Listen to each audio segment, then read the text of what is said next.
सुनो अब मेरे बात को सुनो, अब बात नहीं करना। पहले तो ये बताओ कि इतना क्लास हम लोग आगे बढ़ चुके हैं, है ना, बहुत कुछ हम लोग डिस्कस कर चुके हैं ना, बहुत कुछ डिस्कस कर चुके हैं।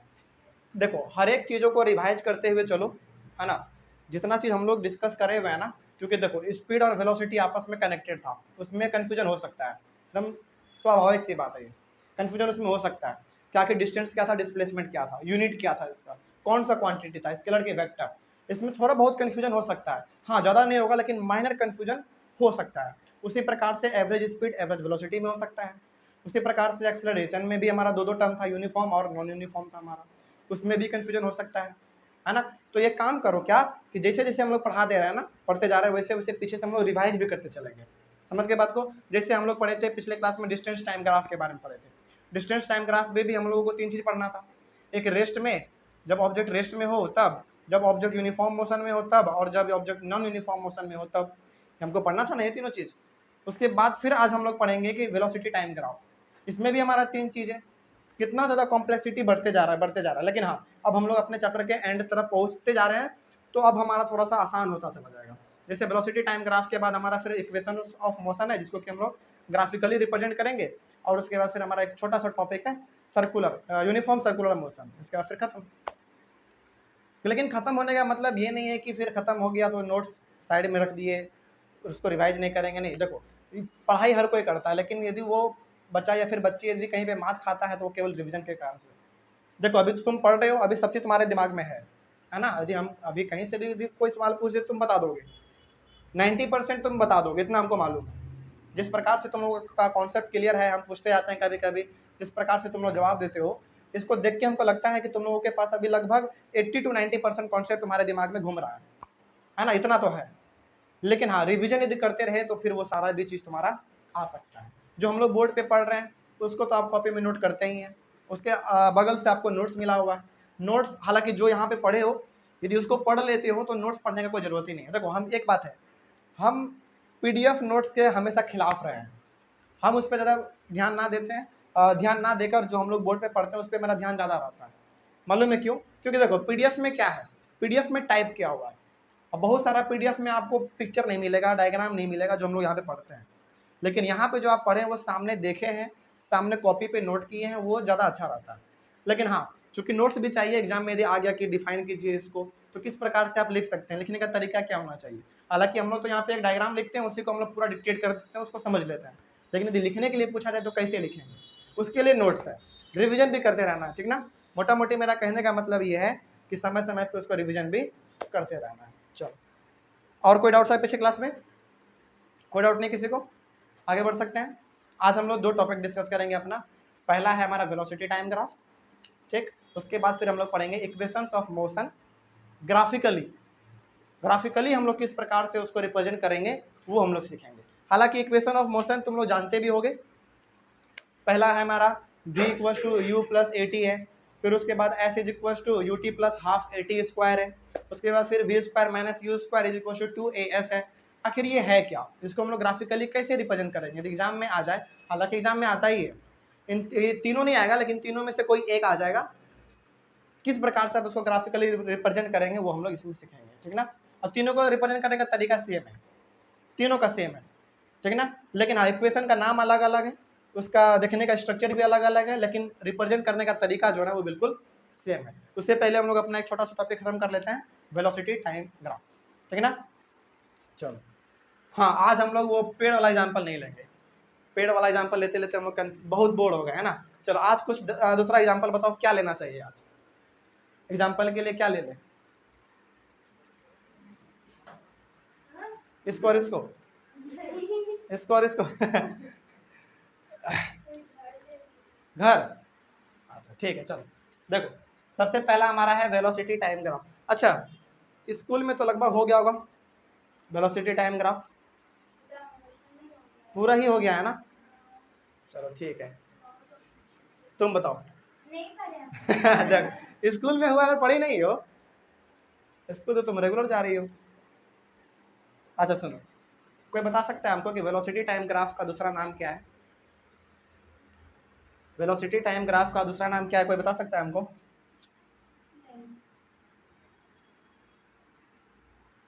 Velocity time graph. Velocity time graph को शॉर्ट में कभी कभी हम लोग प्यार से इसको वीटी ग्राफ भी कहते हैं।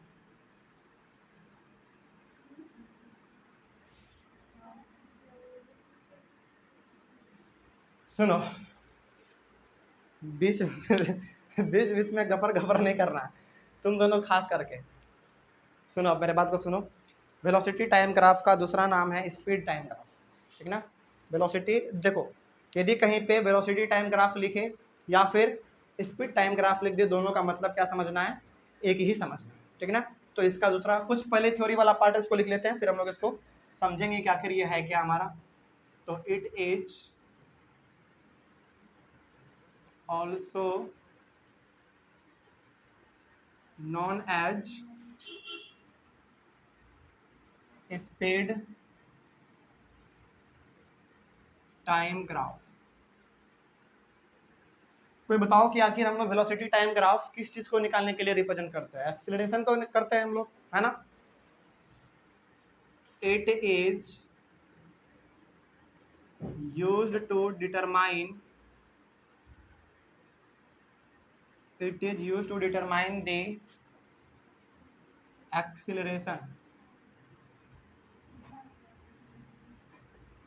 Acceleration of the object, of an object लिख दो। एक्सीलरेशन निकालने के लिए हम लोग वीटी ग्राफ का यूज करते हैं, ठीक है ना। एक और इसमें है कि जो हमारा वीटी ग्राफ बनेगा ना, जो हमारा वीटी ग्राफ बनेगा देख रही हो ना क्या, ये बोतल है, फेंक के मारेंगे, ध्यान इधर दो। जो हमारा ग्राफ बनेगा ना, इस ग्राफ के अंदर जो हमारा एरिया होता है, वो एरिया हमको क्या देता है, ये हमको डिस्टेंस और डिस्प्लेसमेंट देता है।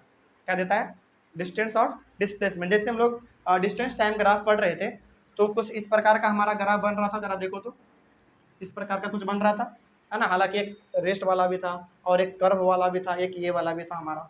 इसके नीचे जो एरिया हमारा बनता है ना, ये एरिया हमारा डिस्टेंस टाइम ग्राफ क्या देता है, ये हमको डिस्टेंस और डिस्प्लेसमेंट देता है, ठीक है ना। ये हम अभी हम लोग जब इसको सवाल को सॉल्व करेंगे ना, जब हम लोग पूरा का पूरा डायग्राम के साथ इसको बनाएंगे, तो वहाँ पे हमको मालूम चल जाएगा। तो area under the graph, area under the graph gives us the distance or displacement, distance और डिस्प्लेसमेंट हमको देता है। अब इसको समझते हैं कि आखिर किस प्रकार से। हालांकि इसमें भी हमारा 3 केस रहेगा। पहला रहेगा एट यूनिफॉर्म वेलोसिटी, दूसरा रहेगा एट यूनिफॉर्मली एक्सेलरेटेड मोशन, तीसरा रहेगा at non uniformly accelerated motion. बस समझ में आ गया। तो इसमें हमारा सबसे पहला जो टाइप है, वो सबसे पहला टाइप है हमारा at when the object at uniform velocity. इस प्रकार से लिखो, ज़्यादा अच्छा रहेगा। when the object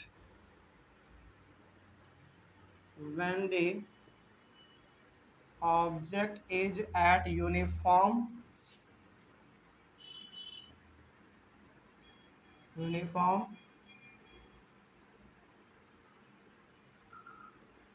velocity. अच्छा, एक बात जरा उनको बताओ, यूनिफॉर्म वेलोसिटी का मतलब क्या हुआ। यूनिफॉर्म वेलोसिटी का मतलब ये हो गया स्पीड विथ डायरेक्शन, है ना। वेलोसिटी का मतलब क्या है, स्पीड विथ डायरेक्शन। कोई स्पीड भी होगा और उसके साथ कोई एक पर्टिकुलर डायरेक्शन भी होगा, है ना। और चूंकि यहाँ पे यूनिफॉर्म लग गया, इसका मतलब क्या, हर जगह पे सेम रहेगा, हर वेलोसिटी में कहीं पे भी कोई बदलाव नहीं आएगा। यदि कोई ऑब्जेक्ट 10 मीटर पर सेकेंड के हिसाब से जा रहा है, तो वो 10 मीटर पर सेकेंड के हिसाब से ही जाता रहेगा, उसमें कोई बदलाव नहीं आएगा। यदि वो बदलाव आ गया तब तो वो एक्सेलरेशन बन जाता है। वही ना होता है हमारा चेंज इन वेलोसिटी और नॉन एज एक्सेलरेशन, यही होता है ना।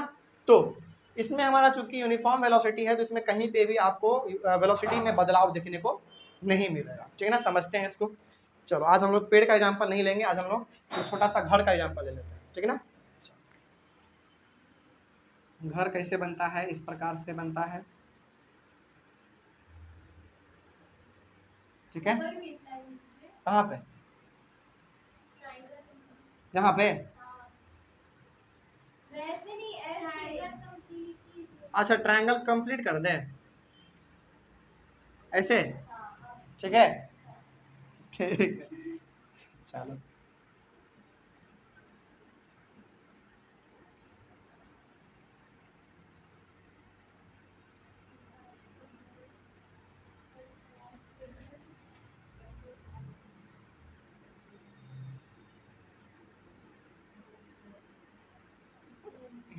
ठीक है।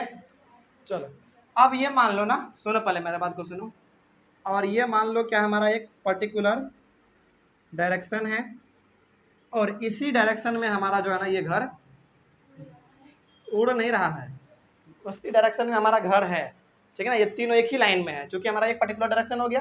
देखो हम लोग बात करें वेलोसिटी का, तो जब भी वेलोसिटी का मतलब बात हो रहा होगा ना, तो हमारे दिमाग में हमेशा दो चीज चलना चाहिए, एक स्पीड भी चलना चाहिए प्लस एक पर्टिकुलर डायरेक्शन भी चलना चाहिए। स्पीड फॉर एग्जाम्पल 10 मीटर पर सेकेंड और डायरेक्शन तो हमारे पास ये है ही, ठीक है ना। चलो एग्जाम्पल लेते हैं शिखा कुमारी का, बहुत बात करती है, सुनो मेरा बात। चलो मान लो कि तुम्हारा ये घर है, तुम्हारा ये घर है मान लो, अच्छा मान लो ना, तो मैथ का स्टूडेंट ना हो, मैथ पढ़ते हो ना, तो मान लो कि तुम्हारा ये घर है ना, ये ए हो गया, ये बी हो गया और ये सी हो गया, ठीक है। तुमको मन कर गया कि आज संडे है तो आज थोड़ा सा चलना चाहिए दोस्तों के घर घूमने के लिए, हाँ इसके घर चल गई तुम, है ना। उसके बाद फिर मन कर गया कि उसके घर चले गए। मान लो कि हालांकि दोनों का घर तो रास्ता अलग अलग है, लेकिन मान लो कि तीनों का घर जो है ना एक ही लाइन में है, ठीक है। तो तुम्हारा ये घर था, तुम यहाँ से निकली, तुम यहाँ से निकली, तो तुम्हारा चलने का जो स्पीड है ना वो 10 मीटर पर सेकेंड है। तो जरा अब हमको बताओ, क्या तुम वेलोसिटी में चल रही हो या स्पीड में चल रही हो? कंडीशन तुम्हारे पास दो है, तुम्हारा पहला तो स्पीड ही है 10 मीटर पर सेकेंड, ठीक है। दूसरा बात ये कि तुम्हारा एक डायरेक्शन है, ये पर्टिकुलर डायरेक्शन है, गिवन डायरेक्शन है। बताओ तुम स्पीड में जा रही हो या वेलोसिटी में जा रही हो? वेलोसिटी में जा रही हो, क्योंकि तुम्हारे पास स्पीड भी है प्लस तुम्हारे पास एक डायरेक्शन भी है ना। उसके बाद फिर तुम यहाँ पे प्रगति कृष्णा से मिल गई, ठीक है। उसके बाद फिर आगे बढ़ गई तुम आयुषी के घर जाने के लिए, ठीक है। लेकिन तुम ना, तुम्हारा स्पीड हमेशा सेम रहा, कहीं पे भी कोई बदलाव नहीं रहा, है ना। तुमको किसी से मिलने का जल्दी नहीं है, आराम से जाएंगे, स्पीड नॉर्मल स्पीड से जाएंगे, इससे भी मिल लेंगे उससे भी मिल लेंगे। तो अब जरा बताओ हमको, यहाँ पे तुम्हारा स्पीड बिल्कुल सेम है, 10 मीटर पर सेकंड 10 मीटर पर सेकंड 10 मीटर पर सेकंड, कहीं पे वो बदल नहीं रहा है। और तुम्हारे पास चूंकि एक खास डायरेक्शन भी है, पर्टिकुलर डायरेक्शन भी है, तो यहाँ पे तुम किस हिसाब से चल रही हो? यहाँ पे तुम यूनिफॉर्म वेलोसिटी के हिसाब से चल रही हो, यूनिफॉर्म वेलोसिटी के हिसाब से चल रही हो तुम। कोई दिक्कत इसमें समझने में? बात समझ में आ गया? कोई दिक्कत इसमें? अच्छा एक बात और, अब इसमें लिखा हुआ था कि it is also known as speed time graph. Speed time graph फिर इसको क्यों कहा गया? क्योंकि देखो स्पीड तो सेम है, स्पीड तो सेम है। उसके बाद एक और बात, चूंकि डायरेक्शन भी हमारे पास है ना, तो चाहे स्पीड टाइम ग्राफ बोले चाहे वेलोसिटी टाइम ग्राफ बोले, आपको मतलब एक ही समझना है। यहाँ पे स्पीड टाइम ग्राफ बोल दे तो स्पीड तो आपके पास है ही, प्लस एक पर्टिकुलर डायरेक्शन भी है आपके पास, है ना। तो स्पीड टाइम ग्राफ भी कह दे या फिर वेलोसिटी टाइम ग्राफ कहे, दोनों का मतलब सेम रहेगा। हम लोग पॉइंट भी अपना कंफ्यूजन भी जो है ना दूर करते चले जाएंगे। तो पहला वाला कंफ्यूजन दूर, स्पीड टाइम ग्राफ क्यों कहेंगे? क्योंकि आपके पास स्पीड क्या है, हर बार सेम है, प्लस आपके पास एक डायरेक्शन भी है, तो हो गया हमारा स्पीड टाइम ग्राफ। और चूंकि वेलोसिटी टाइम ग्राफ तो हम लोग जानते ही हैं, स्पीड तो है डायरेक्शन भी है, कोई दिक्कत नहीं। अब चलो, अब हम लोग इसको ग्राफ में किस प्रकार से रिप्रेजेंट करेंगे उसको देख लेते हैं। चूंकि वेलोसिटी टाइम ग्राफ है तो हम लोग वेलोसिटी टाइम ग्राफ ही बनाएंगे, वही बनाएंगे। चलो देखो यहाँ समझना मेरे बात को,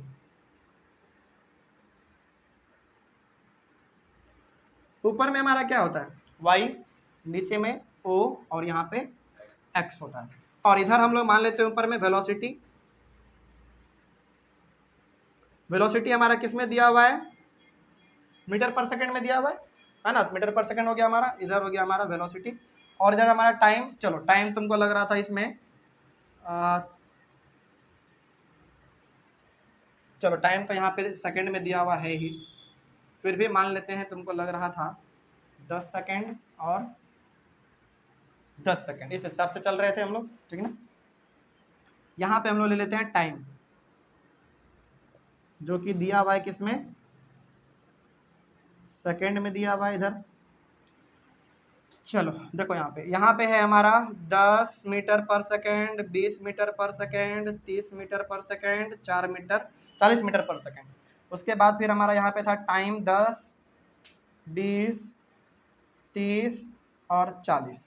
चलो जरा हमको बताओ, क्या जब आयुषी चल रही थी तो क्या उसका वेलोसिटी कभी चेंज हो रहा था क्या? चेंज कभी नहीं हो रहा था, यानी कि वो हमेशा जो है ना 10 मीटर पर सेकेंड के हिसाब से ही चल रही थी, है ना।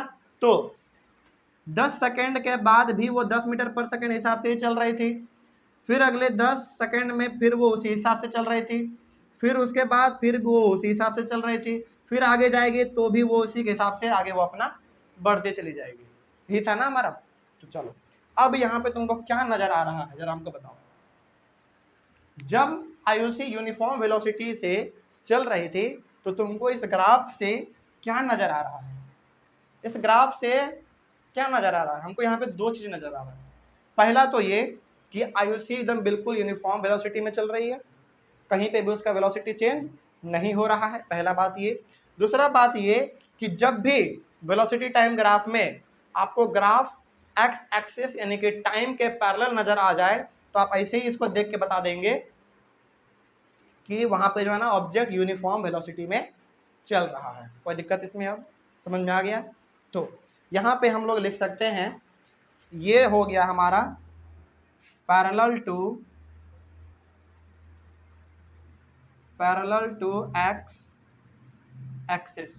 जब ये पैरेलल कहीं पे भी मिल, देखो सवाल में ना इसको दो प्रकार से पूछ सकता है। पहला तो ये कि आपके पास डाटा दे देगा और कहेगा ना कि उसका जो वेलोसिटी है वो 10 मीटर पर सेकंड के हिसाब से ही है, तो ग्राफ प्लॉट कीजिए, तो इस प्रकार से प्लॉट करेंगे। और यदि आपके पास पहले से ही ग्राफ दे दिया और कहेगा कि यह ग्राफ आपको क्या रिप्रेजेंट कर रहा है, तो जैसे ही आप यहाँ पे पैरेलल देख लेंगे वैसे आप बता देंगे यूनिफॉर्म वेलोसिटी को ये रिप्रेजेंट कर रहा है। तो दोनों प्रकार से सवाल पूछा जा सकता है, दोनों प्रकार से हम लोग जवाब देने की कोशिश करेंगे, ठीक है ना।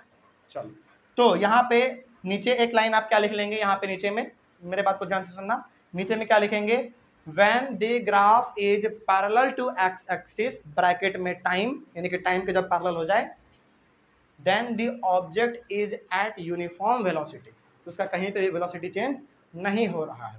पहला बात ये हो गया।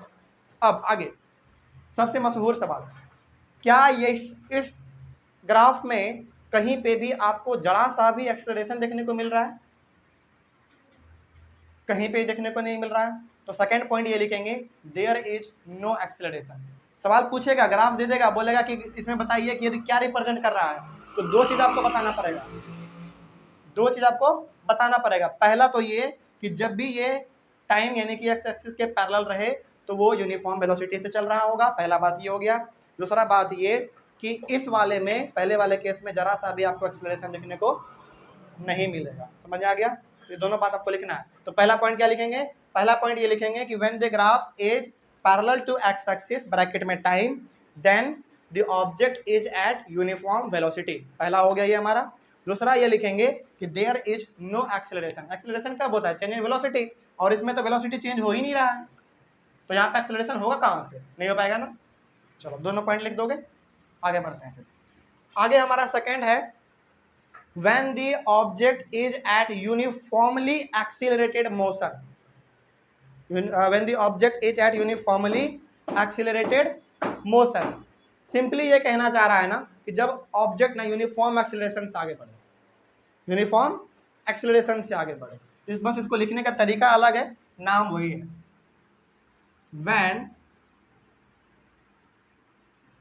when the object is at uniformly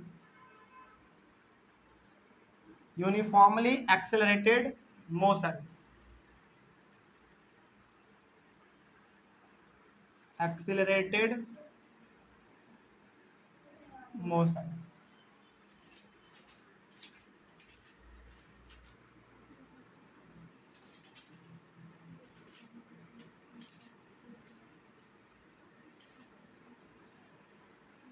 हाँ एक बात और जो यहाँ पे हमको बताने के लिए रह गया, वो क्या है, देखो यहाँ it is use to determine the acceleration of an object.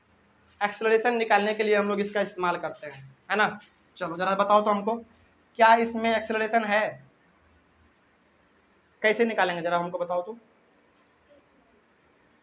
इस वाले में पहला पॉइंट क्या था? It is also known as speed time graph, वो तो हम लोग क्लियर कर चुके हैं अपना, है ना। दूसरा लिखा हुआ है कि it is used to determine the acceleration of an object. Acceleration निकालने के लिए हम लोग यूज करते हैं। तो क्या इसमें एक्सेलरेशन निकलेगा? नहीं निकलेगा, क्योंकि जीरो है। लेकिन आने वाले दूसरे वाले ग्राफ में हमारा निकल सकता है, ठीक ना, उसको हम लोग निकालेंगे। उसके बाद क्या लिखा हुआ है? Area under the graph give us the distance और डिस्प्लेसमेंट। चलो इसको समझते हैं जरा। यहाँ पे जरा देखो, इस ग्राफ के अंडर में जो एरिया है ना, ये हमको डिस्टेंस देगा या तो डिस्प्लेसमेंट देगा।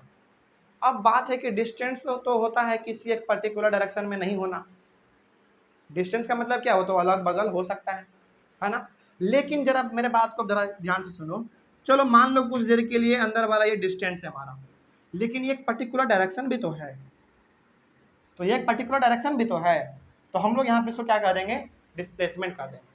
देखो, यदि ग्राफ के अंडर यदि केवल आपको डिस्टेंस बोल दे, तब भी आपको डिस्प्लेसमेंट ही समझना है।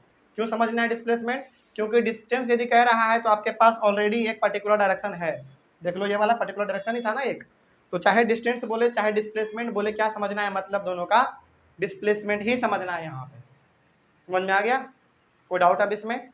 चलो अब जरा हमको यहाँ पे कोई डिस्प्लेसमेंट निकाल के दिखाओ, यानी कि डिस्टेंस और डिस्प्लेसमेंट। पहला बात तो ये हो गया कि जब भी एरिया ग्राफ के नीचे जो एरिया होगा वो हमको क्या देगा?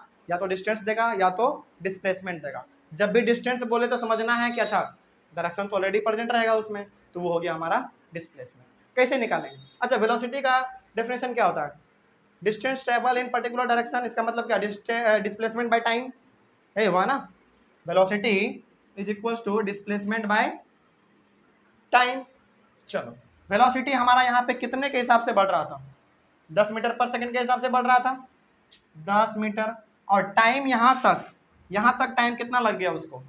20 सेकंड लग गया। यहाँ से यहाँ आने में 10 सेकंड, फिर यहाँ से हाँ आ गया, हाँ यहाँ से यहाँ 10, फिर यहाँ से यहाँ 10, फिर यहाँ से यहाँ 10, कितना हो गया? 30 सेकंड हो गया हमारा।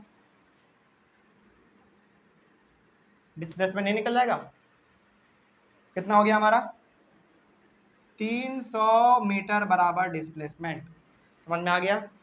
तो हम लोग वेलोसिटी टाइम ग्राफ को किस चीज़ के लिए यूज करते हैं? ग्राफ के अंदर जो एरिया है ना, उसको निकालने के लिए भी हम लोग यूज करते हैं, ठीक है ना। तो कैसे निकालेंगे मालूम है हमको? वेलोसिटी टाइम ग्राफ पढ़ रहे हैं तो वेलोसिटी का फॉर्मूला लगाएंगे, v is equal to displacement by time. और डिस्प्लेसमेंट हाँ, velocity is equal to displacement by time. तो आपको निकालना क्या है? डिस्प्लेसमेंट निकालना है, तो ये टाइम इधर लेते आइए, वेलोसिटी और टाइम दोनों मल्टीप्लाई हो जाएगा, आपका डिस्प्लेसमेंट निकल जाएगा। समझ में आ गया? चलो आगे बढ़ते हैं। फिर सेकेंड वाला हमारा क्या देख लो? When the object is at uniformly accelerated motion. ये हमको मेनली क्या कहना चाह रहा है? When the object is in uniform acceleration motion, यही कहना चाह रहा है, बस लिखने का तरीका अलग है। समझते हैं जरा इसको ध्यान से। चलो वही एग्जांपल लेते हैं, फिर से हम लोग फिर से वही एग्जांपल लेते हैं। अब चूंकि यहाँ पे एक्सेलरेशन वर्ड यूज हो गया है, तो इसका मतलब क्या हो गया? मेरे बात को ध्यान से समझना। यहाँ पे चूंकि यहाँ पे वेलोसिटी यूज हुआ था, तो कोई भी उसमें बदलाव नहीं था, कोई भी उसमें बदलाव नहीं था। लेकिन जैसे यहाँ पे एक्सेलरेशन यूज हो गया वर्ड, वेलोसिटी में बदलाव आएगा, यानी कि चेंज इन वेलोसिटी ही हमारा क्या कहलाता है?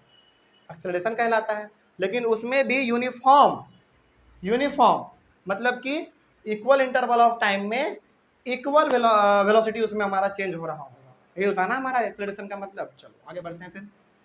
चलो वही हम लोग फिर से यहाँ पे घर बना लेते हैं।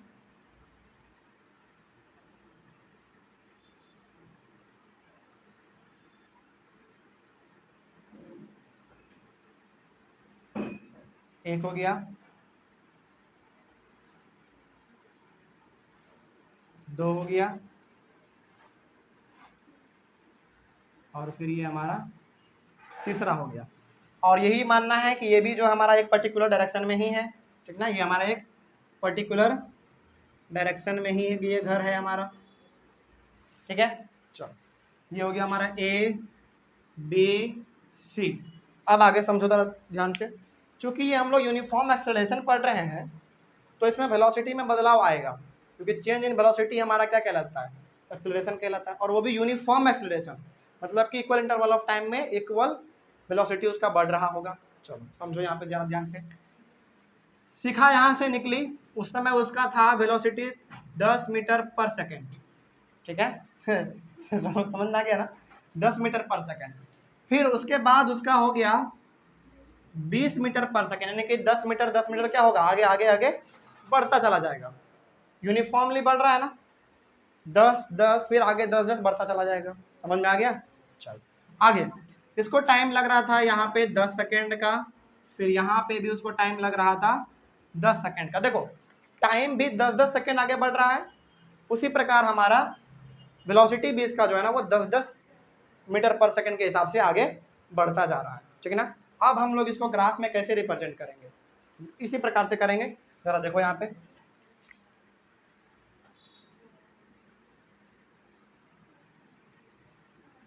ये हमारा y o और x, ऊपर हो गया हमारा वेलोसिटी,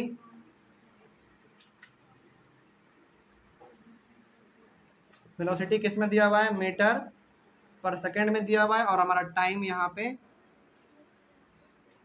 सेकेंड में दिया हुआ है। 10 20 30 40, 10 20 30 40। चलो समझो समझो यहाँ पे 10 सेकेंड में वो 10 मीटर पर सेकेंड था उसका वेलोसिटी। चलो देख लो यहाँ पे, तो 10 सेकेंड में उस 10 मीटर पर सेकेंड था, फिर अगले 10 सेकेंड में उसका 20 मीटर पर सेकेंड हो गया। और चूंकि ये यूनिफॉर्म एक्सेलरेशन हम लोग पढ़ रहे हैं तो आगे उसी प्रकार से बढ़ता चला जाएगा। हालांकि यहाँ पे लिखे तो नहीं है, लेकिन हम लोग कर सकते हैं यहाँ पे। हो गया। चलो अब जरा ग्राफ को देखो यहाँ पे ध्यान से, तुम्हारा हरकत हम देख रहे हैं। यहाँ पे ग्राफ देखो, अब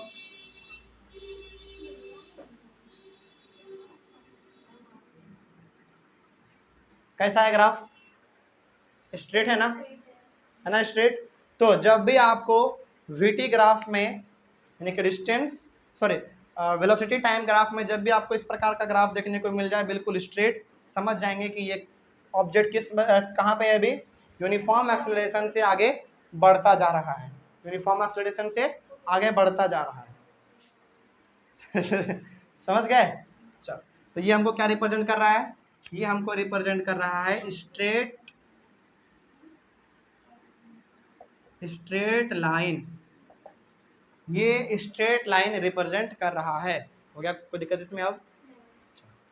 अब इसके बाद नीचे क्या लिखेंगे, नीचे ये लिखेंगे when the graph is straight line, नीचे पहले पॉइंट में when the graph is straight line then the object is at uniform acceleration, कोई दिक्कत नहीं, पहला पॉइंट। दूसरा point, there is some acceleration, यहाँ पे एक्सेलरेशन होगा, यहाँ पे कोई एक्सेलरेशन नहीं था क्या, इसमें कोई एक्सेलरेशन नहीं था, लेकिन इसमें एक्सेलरेशन होगा। क्यों होगा, क्योंकि देखो हर बार हमारा इक्वल इंटरवल ऑफ टाइम में इक्वल वेलोसिटी बढ़ रहा है ना, इसमें कोई डाउट नहीं। अब इसमें समझ में आ गया, कहीं पे भी कोई दिक्कत इसमें, जल्दी बोलो, नहीं ना। चलो अब यहाँ पे क्या लिखा हुआ था, हम लोग ये तो जान चुके हैं ना कि एरिया अंडर ग्राफ हमारा क्या निकालता है, डिस्टेंस और डिस्प्लेसमेंट निकालता है। हाँ एक और चीज शॉर्ट समरी के लिए यहाँ पे तुम लोग लिख लो कि जब भी यहाँ पे डिस्टेंस बोले या फिर डिस्प्लेसमेंट बोले, पहला बात तो ये कि दोनों का यूनिट सेम रहता है मीटर, और दोनों को हम लोग स्मॉल एस से रिप्रेजेंट कर सकते हैं दोनों को, ठीक है ना। ये शॉर्ट नोट के लिए केवल रख लेना, एक छोटा सा कहीं पे लिख लो ताकि वहां पे ध्यान हमेशा जाता रहे, ठीक है ना। चलो अब यहाँ पे क्या लिखा हुआ है, यहाँ पे हम लोग लिखे हुए थे it is use to determine the acceleration of an object. हम लोग निकालते हैं एक्सेलरेशन वीटी ग्राफ से।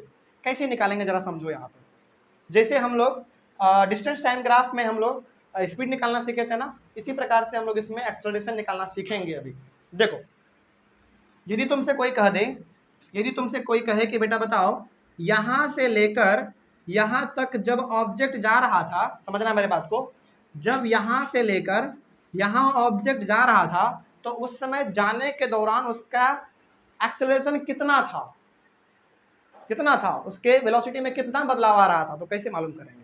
सबसे पहली बात तो इसका कुछ नाम दे दो, पॉइंट ए और पॉइंट बी दे दिए, आगे बढ़ते हैं।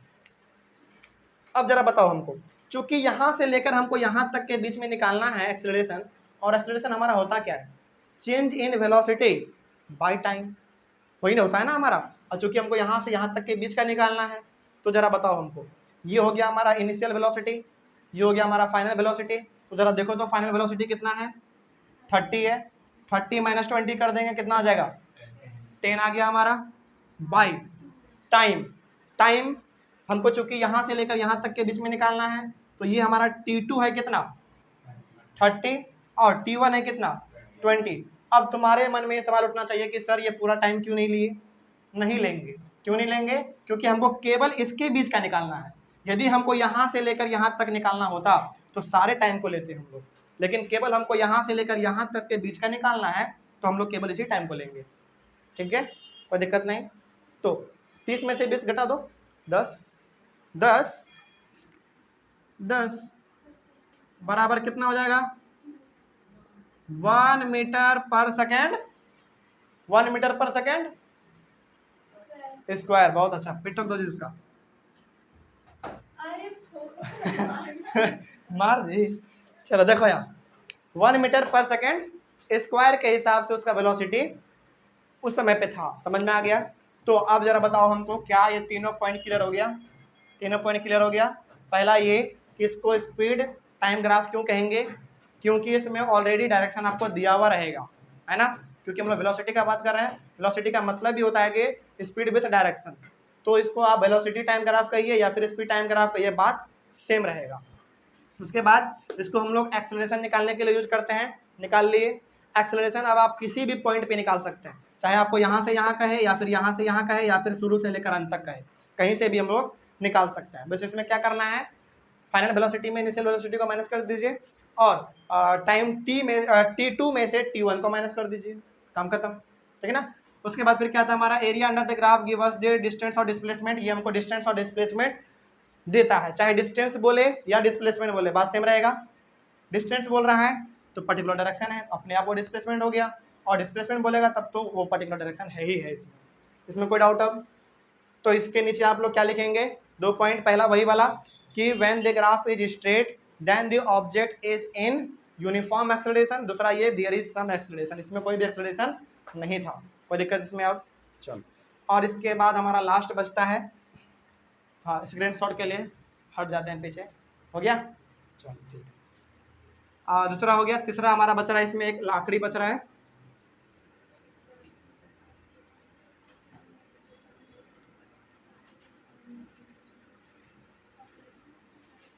क्या क्या बात करती है जी, कोई घर से सीरियल देख के आई है क्या? नहीं, तो आप ही को बात कर रहे हैं। मेरा बात कर रही है? हाँ। क्या बात कर रही है? हम और हर्षित जो पढ़ने आते थे सिर्फ हम दोनों, हाँ। तो अब आधा घंटा बैठने का टाइम देते थे, अब देते ही नहीं बात करने के लिए। आधा घंटा बैठने का टाइम देंगे तो फिर पढ़ाएंगे कब?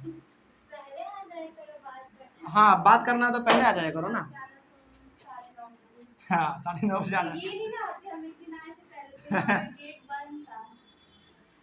नहीं, हमको लगा ना कि कोई सीरियल देख के आई है। अच्छा एक बात, अच्छा सुबह टीवी कौन देखता अच्छा सुनो, है? मेरा बात सुनो। हालांकि हम सीरियल तो देखते नहीं है, उतना तो टाइम ही नहीं है, लेकिन ये चीज़ देखी हो, कभी गौर की हो, सीरियल में जितना बड़ा बिंदी औरत का, ये आप एक बार और बोले थे क्या हम? अच्छा खैर, जितना बड़ा बिंदी उतना खतरनाक औरत, ये होता है कि नहीं? सेम चीज आप एक बार और होता है कि नहीं, पहले हम बोलो। तो इंडियन सीरियल देखते नहीं, और हम जो देखते हैं उसमें बिंदी लगाता ही नहीं है। तब वो सीरियल नहीं है तब वो सीरियल नहीं है।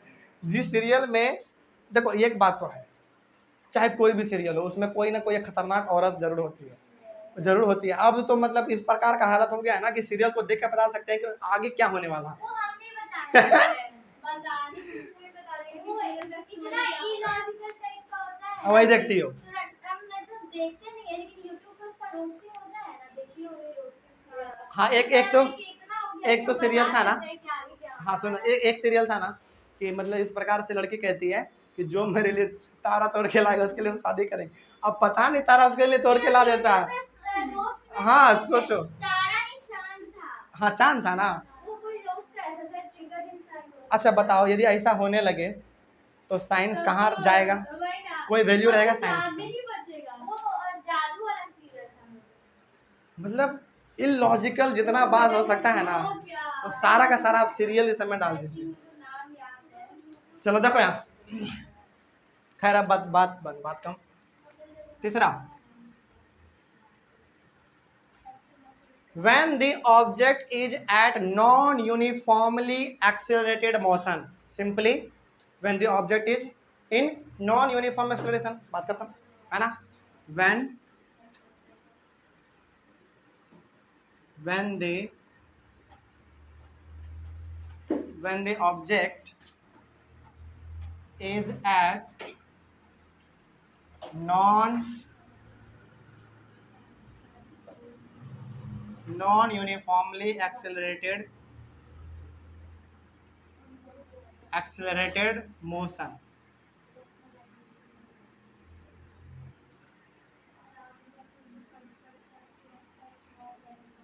बहुत बात करती है दोनों। हम पढ़ा देंगे, मैथ पढ़ना है ना, पढ़ा देंगे। अच्छा पहले इधर ध्यान तो दे दो, ठीक है, चैप्टर 1 ही पढ़ा देंगे। चलो अब हम लोग समझेंगे कि जबकि ऑब्जेक्ट हमारा किस में हो, नॉन यूनिफॉर्म एक्सेलरेशन में हो, मतलब ये कि अनइक्वल वेलोसिटी हमारा बढ़ेगा इक्वल इंटरवल ऑफ टाइम में, ठीक है ना। चलो समझो यहाँ पे ध्यान से, फिर से हम लोग वही घर बनाएंगे।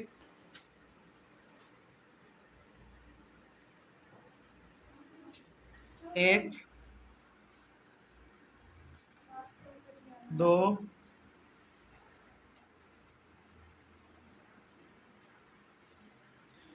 तीन, गर्मी बहुत है, गर्मी बहुत। देखो यहाँ पे, चलो सुनो मेरे बात को सुनो। बात नहीं सुनो ना, इधर एक और घर बना लेते हैं।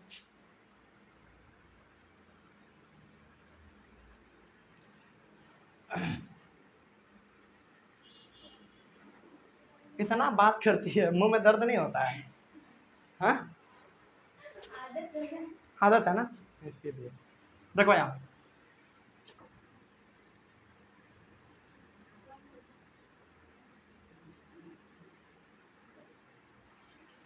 सपोज, चलो देखो यहाँ, बात नहीं, ये आयुषी अपने घर से निकली, उस समय पे इसका जो स्पीड था यानी कि वेलोसिटी जो था वो था हमारा 10 मीटर पर सेकंड, ठीक है।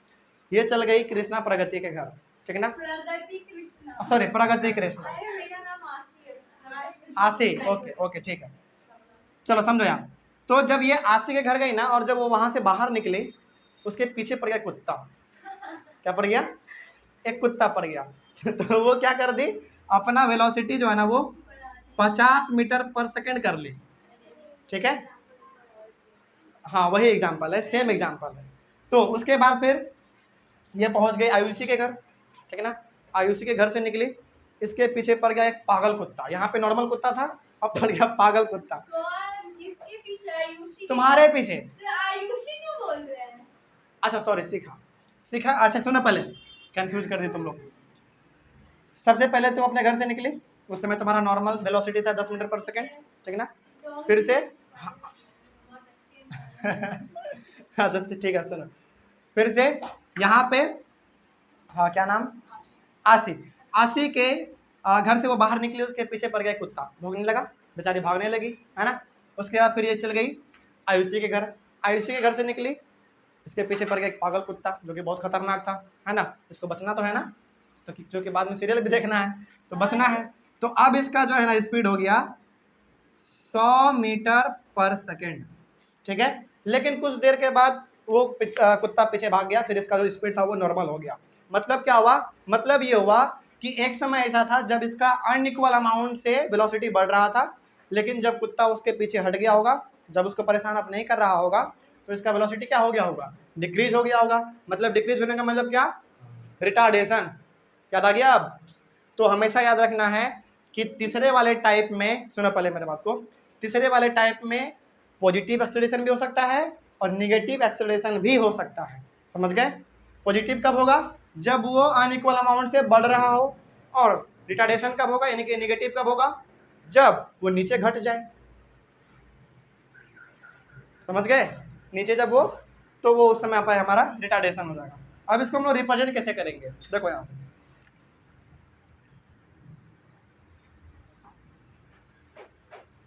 वाई ओ और ये हो गया हमारा एक्स, ठीक है।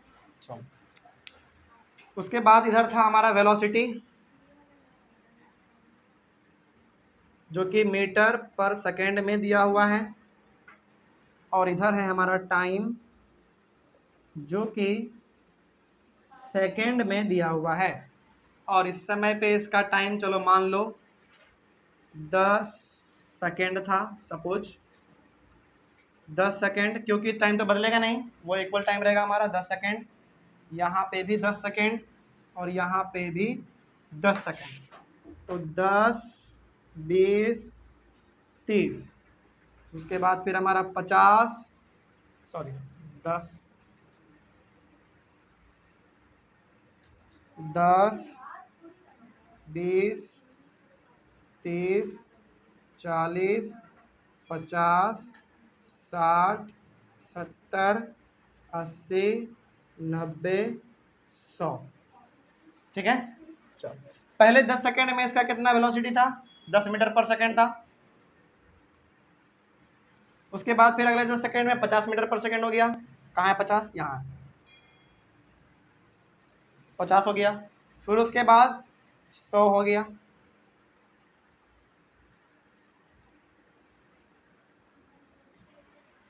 ठीक है। चलो इसको हम लोग रिप्रेजेंट कैसे करेंगे, देखो यहाँ पे ध्यान से,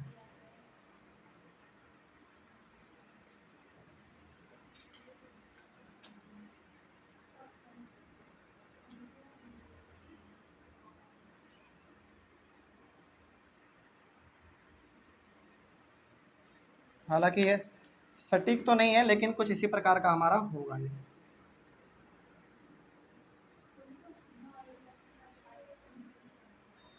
चलो यहीं पे पॉइंट मान लो, देखो हालांकि ये तो ग्राफ तो है नहीं एक्चुअल में, जब ग्राफ पे बनाओगे ना तो ये कर्व्ड हमारा बनेगा कुछ इस प्रकार का, देखो यहाँ लगभग ये देखने में उस प्रकार का लग रहा होगा, लग रहा है ना, तो ग्राफ पे अच्छे से बनेगा। हालांकि यहाँ पे तो हमारे पास ग्राफ है नहीं, तो जब तुम लोग को अपने ग्राफ कॉपी पे बनाओगे तो ये बन जाएगा। अब जरा देखो ये हो गया हमारा इसका ग्राफ, इससे सवाल क्या बन सकता है, हालांकि ये हमारा कैसा है, ये हमारा है कर्व्ड लाइन। अब आगे सवाल सुनो मेरे बात को ध्यान से, पहला सवाल ये कि जब भी आपको वेलोसिटी टाइम ग्राफ में या कर्व्ड लाइन जैसा कुछ देखने को मिल जाए उस समय समझ लेंगे कि ऑब्जेक्ट किस में है, हमारा नॉन यूनिफॉर्म एक्सीलरेशन में है, ठीक है ना। पहला सवाल, तो नीचे क्या लिखेंगे पहले पॉइंट में ये लिखेंगे कि when the graph is curved line then the object is in non uniform acceleration, पहला हो गया। दूसरा पॉइंट क्या लिखेंगे, क्या इसमें कोई आपको एक्सीलरेशन देखने को मिलेगा, इसमें आपको एक्सीलरेशन देखने को मिलेगा, लिखेंगे यहाँ पे here acceleration may be positive और इट मे बी नेगेटिव। देखो यहाँ पे हालांकि अभी पॉजिटिव होगा क्योंकि ये हमारा ऊपर ही बढ़ता जा रहा है, लेकिन एक समय आएगा जब ये नीचे भी आ जाएगा, नीचे आएगा ना, उस समय पे हमारा क्या हो जाएगा, नेगेटिव हो जाएगा, यानी कि रिटार्डेशन हो जाएगा उस समय पे। तो सेकंड पॉइंट में लिखेंगे एक्सीलरेशन मे बी पॉजिटिव और इट मे बी नेगेटिव, ठीक है। कोई डाउट अब इसमें समझ में आ गया। तो ये हमारा पूरा का पूरा था वेलोसिटी टाइम ग्राफ, इसके लिए भी स्क्रीनशॉट लेना है तो ले सकते हैं, कोई दिक्कत नहीं है, समझ में आ गया। तो यहीं पे हमारा वेलोसिटी टाइम ग्राफ और डिस्टेंस टाइम ग्राफ पूरी तरीके से कंप्लीट होता है, और इसके बाद फिर हम लोग पढ़ेंगे equations of motion by graphical method, ठीक है।